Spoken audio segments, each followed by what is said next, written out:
ప్రక్కో మళ్ళీ వచ్చిన ఏంటంటే ఈరోజు మనము దుంతందుకు వచ్చినాం కదా. అసలు ఘోరం అంటే ఘోరంగా ఎప్పుడు రానంత విసుగొస్తుంది. ఎందుకంటే చూడండి ఒకసారి కల్టివేటర్ కింద చూడండి ఎంత గడ్డి తట్టిందంటే. ఇక్కడ చూడండి ఇగో ఘోరంగా అంటే ఘోరంగా గడ్డి తడుతుంది. అక్కడ చూపిస్తారు చూడండి ఒకసారి. ఇగో ఇక్కడ కుప్ప నూకిన చూడండి. ఇక్కడ నా ఏలు కనబడుతుందా, నా ఏలు పైన ఉన్నది చూడండి. ఇక్కడ అయితే నూకిన ఇగో ఘోరం అసలు విపరీతంగా అంటే విపరీతంగా తడుతుంది. దున్ననికి కూడా అంత యాస వస్తుంది.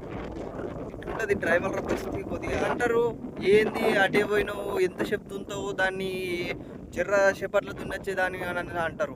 ఇక్కడ వచ్చి చూస్తే తెలుస్తుంది అందరికి ఎవరికైనా కానీ. ఇక్కడ చూడండి ఎన్ని కుప్పలు నూకినాయి. ఇక్కడ చూడండి, ఇక్కడ చూసి ఒకసారి చూడండి. అంతలో పెద్ద మన ఛానల్ సబ్స్క్రైబ్ చేసుకోండి, లైక్ చేయండి, సపోర్ట్ చూడండి. ఈడో కుప్ప నూకినా, ఇగో మర్రా చీడో కుప్ప నూకినా. ఇక్కడ చూడండి ఆడో కుప్ప ఆడో కుప్ప ఆడో కుప్ప. ఇగో ఇక్కడ చూడండి ఎన్ని కుప్పలు ఉన్నాయి చూడండి. ఇక కల్టివేటర్ కింద అయితే చూడండి ఎంతగానో ఉంది. యాసకు వచ్చింది. ఇక బండి అయితే ఆపేసిన. ఛానల్ మాత్రం సబ్స్క్రైబ్ చేసుకోమమ్మా. ఉంటా మరి, బాయ్.